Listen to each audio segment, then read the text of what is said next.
The crystalline chamber of the Galactic Council hummed with tension as representatives from 17 species gathered in their designated zones. Stewart stood at the human delegation podium, her spine straight, hands clasped behind her back in a posture that spoke of military discipline. Beside her, Johnny shifted his weight, his eyes scanning the hostile faces surrounding them. "The Council demands explanation," croaked Ambassador Zeltix, his amphibian skin glistening under the station's artificial lights. "Why should humanity be granted full membership when you have existed in space for merely 2 centuries? Species present here have navigated the stars for millennia." Stewart stepped forward, her voice calm but firm. "We ask only for what we've earned through our contributions to—" "Contributions?" The word exploded from Commander Vixthrall, a mantis-like warrior whose species had dominated galactic military affairs for 3,000 years. "You speak of contributions when you know nothing of true warfare? Your kind has never faced a real threat." Johnny's jaw tightened, but Stewart remained composed. "We've defended coalition outposts on 7 occasions against pirates and raiders." Vixthrall's mandibles clicked in what might have been laughter. "Children playing with toys. You humans strut about as if you're warriors, but you come from a soft world. Garden planet, they call it. Comfortable gravity, breathable atmosphere, liquid water falling from the sky." His compound eyes glittered with contempt.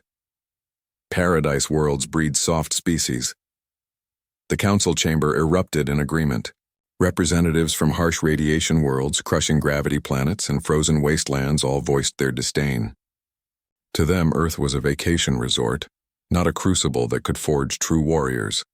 Stewart's hands trembled slightly, but she kept them locked behind her back. Johnny noticed and placed a subtle hand on her shoulder, a gesture of solidarity that didn't go unnoticed by the alien observers. "Perhaps." A deep voice resonated through the chamber. "The Council speaks from ignorance." Every head turned toward the rear of the chamber. General Korthax, a towering figure from the Dracoon Empire, stepped into the light. His reptilian features were scarred from countless battles, and his 4 arms bore the ceremonial bands of a warrior who had survived conflicts across 40 star systems. He was a legend among galactic military forces, a general who had never lost a battle, never retreated, never shown mercy to his enemies. "General Korthax," Zeltix said carefully. "You have something to add?" "I do." Korthax's claws clicked against the floor as he approached the central platform. "I have fought alongside humans.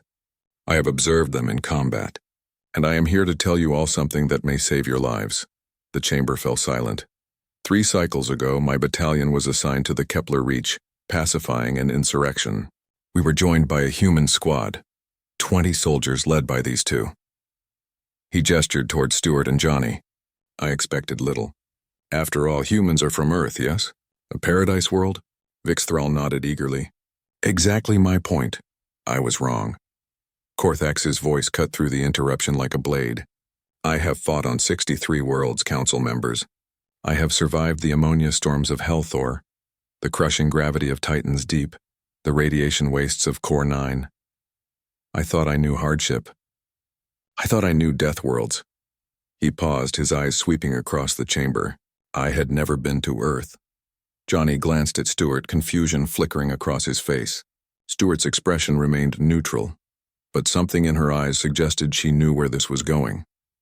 "After the campaign," Korthax continued, "I accepted an invitation to visit their homeworld, standard diplomatic protocol. I expected a pleasant journey, museums, monuments, perhaps some quaint historical sites." His mandibles parted in what might have been a grim smile. "What I experienced was terror." The Council leaned forward. "Earth's gravity is considered standard by your metrics, yes? Comfortable for most species?" Korthax's scales rippled. "What the metrics don't tell you is that Earth's gravity is relentless. It never stops pulling. Every moment of every day it drags at your bones, your muscles, your organs. Humans live their entire lives fighting against this constant force. They are born into a lifelong battle with their own planet. But the atmosphere," someone began, "is a poisonous mixture that would kill most of you within minutes." Korthax interrupted. 21% oxygen. Do you understand what that means? Their air is so reactive, so corrosive that it literally rusts metal. Their bodies have evolved to harness this toxic gas, to burn it for energy at rates that would ignite the tissues of most species present here. Stewart caught Johnny's eye. He gave her a subtle nod, a silent acknowledgement of pride in their homeworld. The water, Korthax continued, his voice rising, that falls from their sky? I was there during something they call a storm. Water fell from the atmosphere with such force it could bruise unprotected skin. Lightning, electrical discharges powerful enough to vaporize organic matter, split the sky. Wind speeds reached velocities that would tear apart our finest combat vehicles. And the humans? He paused for effect.